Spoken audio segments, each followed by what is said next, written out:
Yo, yo, yo, what's good, YouTube? It's your boy Ipkiss, aka the one and only Ipkiss. Today I'm bringing you guys game number 5 of the World Series. Right now we're leading it 3-1. Last game, we got some good pitching by Yamamoto, but then our bullpen kind of started giving up a lot of runs, but then we were able to come back with that Brandon Nimmo 2-run home run late in the game. But today, we're up 3-1. We're in the Yankee Stadium. Yankees, they literally have the backs up against the wall. They got Clark Schmidt pitching today. I forgot to tell you guys, but Garrett Cole, he is injured. He's still on the Yankees right now, but he is injured.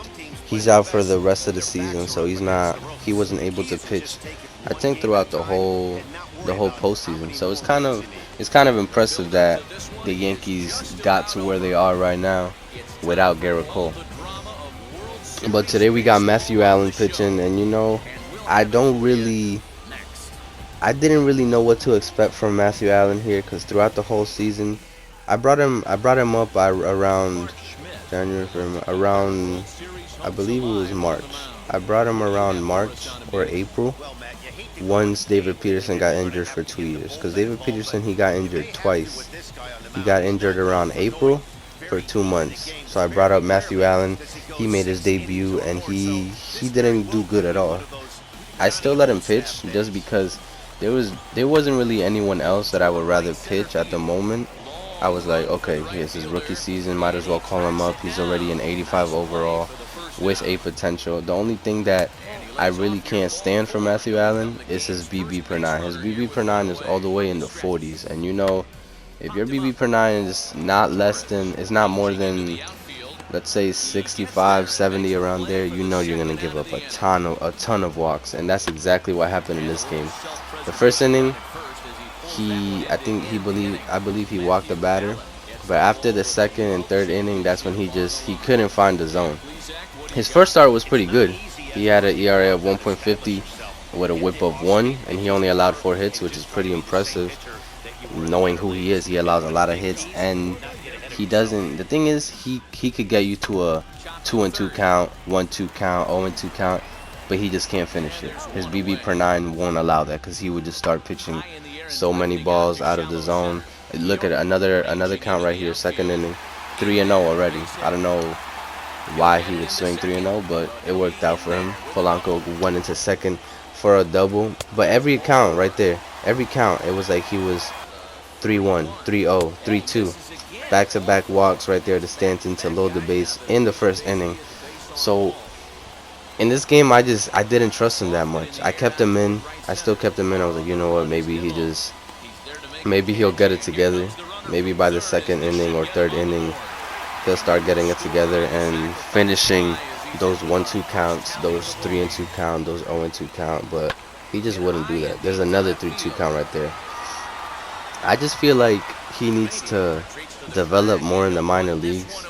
Maybe develop until, because everything else is good. It's just his BB per nine that just doesn't do him justice. Because around maybe the 60s, that's probably his maximum. Since he's already at 8 potential with 85 overall, I believe his max potential is around like 90, 96, 7, 98, around there. So by the time if he's at 85 right now, by the time he reaches 96, 97, his max potential, by the time he reaches there, his BB per nine is probably going to be around 60, 40, no, around 60, 50, 55, around there. And I still believe that won't be enough. So just from that, I could tell Matthew Allen he's going to be a good pitcher, but it's kind of like if you guys are a Mets fan and you follow the Mets for a long time, it's kind of an early Zach Wheeler. That's how I look Matthew Allen, early Zach Wheeler. If you know anything about Zach Wheeler, when he started off his career, he would just give up a lot of walks. By the time the 6th inning was there or the 5th inning, he would have around 90 to 100 pitches already. And I feel like that's where Matthew Allen is at in his career right now, in his early career, because he's still a rookie, so he still has a lot of improvement to do. But I feel like that's just his main problem. Not finishing strikeout counts, or just going too deep into counts with some players that you probably won't even have to go deep into counts. Like a Jorge Polanco, you could easily not go that deep into a count for him. But he probably has the jitters. It's the World Series. Game 5 against the Yankees, and he's playing with the Mets. So I could understand it. I could understand it. But what I think I'm gonna do next year for Matthew Allen is just start him out in AAA, because he does really good in the minor leagues. I think all the years he's pitched in the minor leagues, besides his first year, they were really good years. ERA around the twos, around the ones, whip around the ones, the low ones. So he could pitch really good in the minor leagues. I just think he needs that time to, I don't know what Matt Beatty was doing there, but I just think Matthew Allen needs that time to just get better, just literally get better. So yeah, I had to bring in the bullpen early too, as you guys will see. See, that's how you make a catch, Matt Beatty. That's how you make a catch. You don't trip and not make the catch. Brandon Nimmo, he's doing so good for me. He's literally my best hitter throughout the whole season. There was a year where he wasn't doing that good, and then he just started picking it up, and I was like, whoa, he's batting so different now. And at one time, my lineup was Nimmo, McNeil, and sometimes Lindor, sometimes Bryant, or sometimes Alonso, depending who's pitching. Either if it's a lefty, it'll probably be Bryant batting third, because he's really good against lefties. But Brandon Nimmo, he started hitting so good that I just had to put him to bat third, and it really works out. Like, it balances the lineup well. The only thing I don't really like about this team is our ability to steal bases. We don't really have guys to steal bases like that. We just have our fastest guy is Jorge Mateo, and he's not even a starter for us. He would either play shortstop for Lindor, sometimes the outfield, sometimes second base for McNeil. But he doesn't really start that much. But I'm trying to change how this team is. I'm trying to bring up some of the prospects that we have, like Pete Crow, Armstrong in center field, Khalil Lee in left field, because they're both like pretty fast players. So I'm trying to like change the dynamic of this team and have more fast players, less guys who like try to hit for a home run and swing and miss all the time, like Pete or Dominic Smith or guys like McCann. This is his last year. I'm probably gonna just sign a random catcher who could do pretty good just for 1 year, and probably have Thomas Nido be the backup catcher again. Or I could start Thomas Nido, because Thomas Nido, he's doing really good. Well, Tomas Nido, he's doing really good in the postseason, and he was really doing good this year. I think he knows that this is McCann's last year, so he's like, okay, I gotta turn it up. I gotta do good, so they know that I could start by myself next year, and I'm just more than a substitute catcher, than a second catcher for the team. Because I also have Francisco Alvarez, one of the top prospects for the Mets. I also have him down there, but right now he's at 80 or 79 overall. But he just can't hit that well. I'm waiting for the time that I could call him up. I could call him up right now, but realistically, the way he's playing in AAA, actually the way he's playing in AA, because he's still in AA. This is, I think, his third year in the minor leagues, but he just can't hit that well. His fielding is really good. His hitting stats, they look good, but he's just not doing as good as I would want him to the point where I'm like, okay, let's call him up, let's bring him up, let's give him some playing time. There was this catcher at one point, his name was Ramon Samuels. He was 28 years old with a C potential around 72 overall. I called him up, he made his debut, but I ended up trading him just because we have so many guys at the catching position. We have Tomas Nido, we have James McCann, we have Francisco Alvarez, and these two other minor leaguers who are in their low 70s. So I traded him just because we needed another piece in the lineup in the minor leagues, just for some depth. But yeah, I think around next year, maybe during September call-ups, I could call up Francisco Alvarez. It's just his hitting stats are really not there yet. They're around the low 50s, low 60s. And yeah, I just think he's just not ready yet, because if you look at his average around the 3 years of when he played, they're around like the 230s, 240s. I want it to be around like 270s. DJ LeMahieu got injured here. I don't know if he's going to play the next game. But if he's out of the lineup, that's a big W for us. That's a big W for us, and a big L for the Yankees, because they just keep getting injured. They have Garrett Cole in the injured list. They probably not have DJ LeMahieu, and there's other guys there. I'll probably show it in the next game how many people they have in their injured list. But that's one thing I'm thankful for. This team barely got injured. The only person who got injured, as you guys know, is David Peterson.